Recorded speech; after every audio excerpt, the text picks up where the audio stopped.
October 1415. An English army was deep inside France. King Henry V had brought his soldiers across the Channel, but the campaign had already gone badly.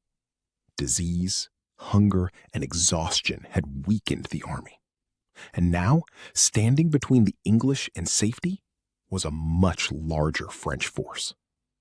The French believed victory was almost certain. They had more soldiers, more heavily armored knights, and the advantage of fighting on their own land. But the English had something the French could not easily overcome: a battlefield covered in mud.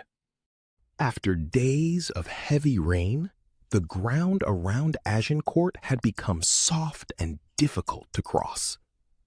The two armies finally faced each other. The English positioned their longbowmen along the edges of the battlefield. They placed sharpened wooden stakes in front of their positions. Across the field, thousands of French soldiers prepared to advance. Then, the first movement began. French cavalry moved forward. English archers raised their bows. And suddenly, hundreds of arrows filled the sky. The French continued advancing.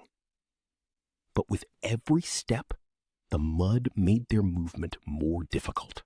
The French army was powerful, but its numbers became a problem.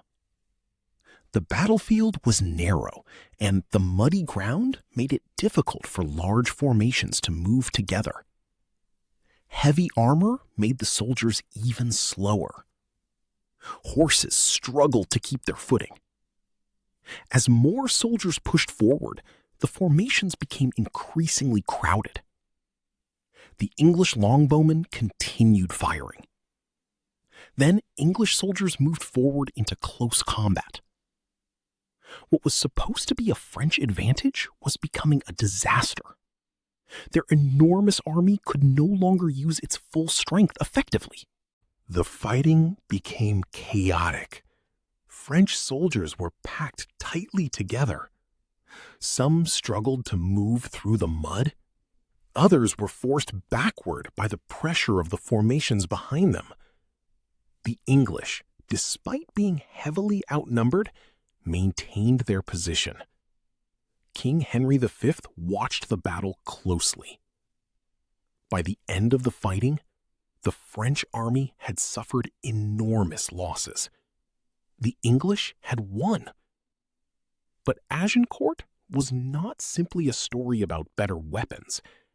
It was a story about terrain, strategy, discipline, and one terrible mistake. The French had allowed their numerical advantage to become a disadvantage. When the fighting ended, the battlefield was almost unrecognizable. Abandoned armor, shields, and weapons covered the muddy ground. The English army had survived, but they were exhausted. The French had suffered a devastating defeat, and many members of the French nobility had been killed or captured. News of the victory quickly spread. Messengers carried the story across Europe. For England, Agincourt became a symbol of extraordinary military success. For France, it became one of the darkest moments of the 100 Years' War. But the story didn't end on that battlefield. Agincourt became legendary. For centuries, the battle was remembered as an example of a smaller army defeating a much larger force. But historians still debate important details.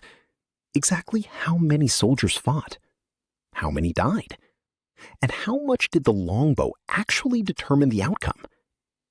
The numbers are uncertain, but one thing is clear. The Battle of Agincourt demonstrated that an army's size does not always determine victory. Terrain can matter. Strategy can matter. Discipline can matter. And sometimes, the battlefield itself becomes the most powerful weapon. In 1415, a much smaller English army stood against a seemingly unstoppable French force.